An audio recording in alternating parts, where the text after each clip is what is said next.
नमस्कार, welcome students. अर्धवार्षिक परीक्षा 2023-24 सब्जेक्ट हिंदी अनिवार्य कक्षा 12th का यहाँ पर आपके ये मॉडल प्रश्न पत्र, जिसके अंदर आपको 70 नंबर्स यानी 70 नंबर का आपके पूर्णांक और समय रहने वाला वो रहने वाला है 3.25 घंटे का। तो यहाँ पर इसके बारे में बात करेंगे। इससे पहले आप इस वीडियो को पेशेंस बना करके पूरा देख लें। इसके अंदर आपको मैं बताऊंगा कौन कौन से क्वेश्चन है जो बहुत ही अति महत्वपूर्ण है, आपके आने वाले हैं और आप उनको याद करके कैसे ज़्यादा से ज़्यादा नंबर प्राप्त कर सकते हैं।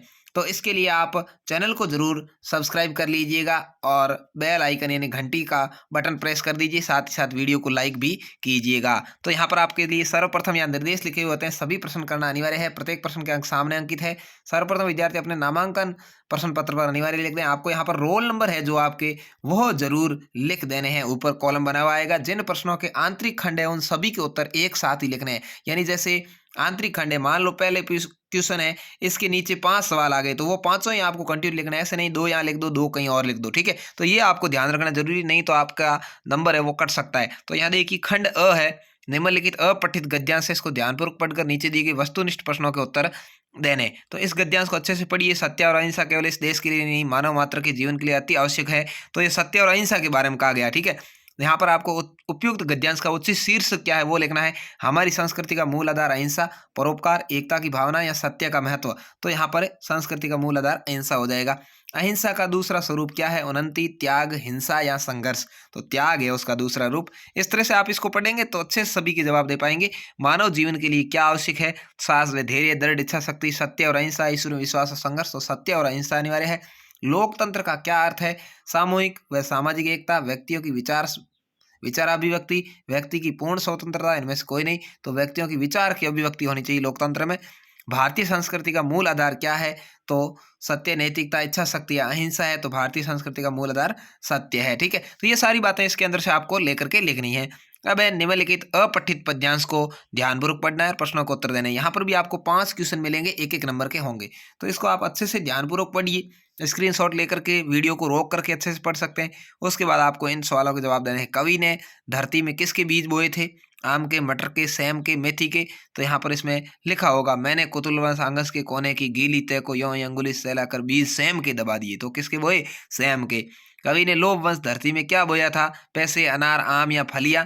तो वो भी यहाँ पर इसमें बताया हुआ होगा कि उसने क्या दिया। देखो ओ समय पर उसमें कितनी फलियां टूटी, कितनी सारी कलियां, कितनी प्यारी फलियां। ये धरती कितना देती है, भारत माता कितना देती है अपने प्यारे पुत्रों को। नहीं समझ पाया था मैं उसके महत्व को बचपन में, निस्वार्थ लोभ वंश पैसे बोकर क्या कर दिया? कवि ने पैसे बो दिए थे। कवि को लगा कि मैं पैसे बो दूंगा, पैसे का पेड़ लग जाएगा और बहुत सारे पैसे मिलेंगे। तो इस तरह से आपको इनके आंसर देने हैं। कवि किसके महत्व को नहीं समझ पाया था। और रत्न प्रसवनी किसे कहा जाता है? कहा गया है। धरती का पर्यायवाची शब्द कौन सा है? तो वसुधा है। इसके अंदर आपको मिल जाएगा। यहाँ पर अगला है निम्नलिखित रिक्त स्थानों की पूर्ति करनी। यहाँ पर आपके 6 क्वेश्चन आए हैं, आधे आधे नंबर के होंगे। इन 3 नंबर टोटल मिलेंगे। हिंदी कौन सी लिपि में लिखी जाती है? ये बहुत ही महत्वपूर्ण क्वेश्चन है, बार बार पूछा जाता है। तो देवनागरी लिपि आपका यहाँ उत्तर होगा। क्या होगा? देवनागरी लिपि में लिखी जाती है। मौन गधा है, वाक्य में कौन सी शब्द शक्ति है? लक्षणा शब्द शक्ति, ठीक है ना। यानी मौन में गधे के लक्षण है तो लक्षणा शब्द शक्ति हो जाएगा। विचारों के प्रकटीकरण के लिखित और मौखिक माध्यम को क्या कहते हैं? लिखित और मौखिक माध्यम है विचारों को प्रकट करने को, उसको क्या कहते हैं वो आपको लिखना है। पीपर, पात, सरसी, मंडोला, पंक्ति में अलंकार कौन सा वो लिखना है।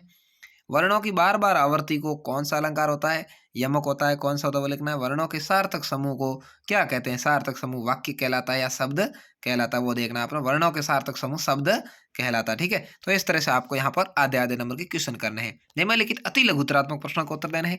यहाँ आपको 8 क्वेश्चन पूछे हैं, छोटे छोटे 1-1 नंबर के। जूही की कली किसकी रचना है? भक्तिन का वास्तविक नाम क्या था?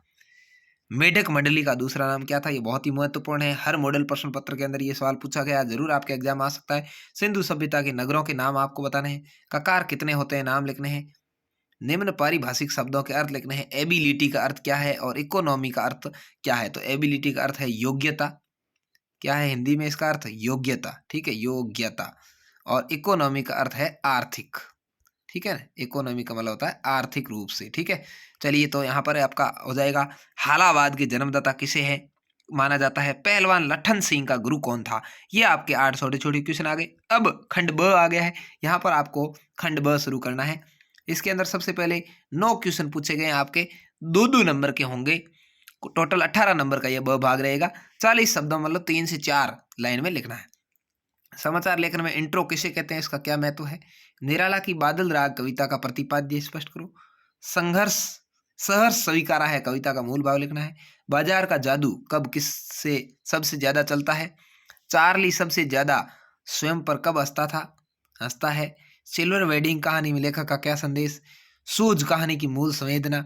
उल्टा पिरामिड शैली को स्पष्ट करो। फीचर किसे कहते हैं। यहाँ पर ये सवाल हो गए। अब है खंड स। यहाँ पर आपको 250 शब्द यानी लगभग 2 पेज भरने हैं, कम से कम 2 पेज में उत्तर देना है। सवाल है वो आपके 3-3 नंबर के होंगे। यहाँ पर आपको सवाल मैं दिखा देता हूँ, ज़्यादा पढ़ने से कुछ नहीं होगा, आप इसको आराम से रोक करके पढ़ सकते हैं। ये आपके 3-3 नंबर के क्वेश्चन आएंगे। अब आता है खंड द।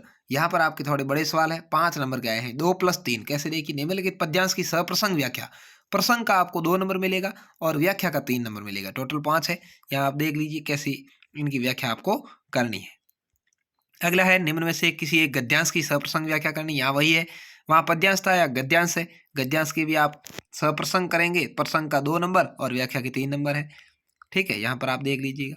20वां जिला शिक्षा अधिकारी बूंदी की ओर से अर्धवार्षिक परीक्षा तिथि में परिवर्तन की विज्ञप्ति तैयार करनी अथवा कोरोना काल में चिकित्सा विभाग कोरोना घर घर सर्वे करने के लिए पत्र लिखना है। दोनों में से कोई एक आपको करना है। निम्नलिखित में से किसी एक विषय पर 300 शब्दों में निबंध आपको लिखना है।